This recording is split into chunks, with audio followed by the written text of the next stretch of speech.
கர்த்தருடைய பரிசுத்த நாமத்திற்கு ஸ்தோத்திரம். இன்றைய நாளுக்கான தேவ வார்த்தை லூக்கா எழுதின சுவிசேஷம் 1ஆம் அதிகாரம் 37, 45 மற்றும் 48 வசனங்கள். தேவனாலே கூடாத காரியம் ஒன்றுமில்லை.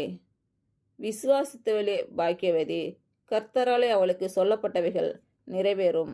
அவர் தம்முடைய அடிமையின் தாழ்மையை நோக்கி பார்த்தார். இதோ, இது முதல் எல்லா சந்ததிகளும் என்னை பாக்கியவதி என்பார்கள்.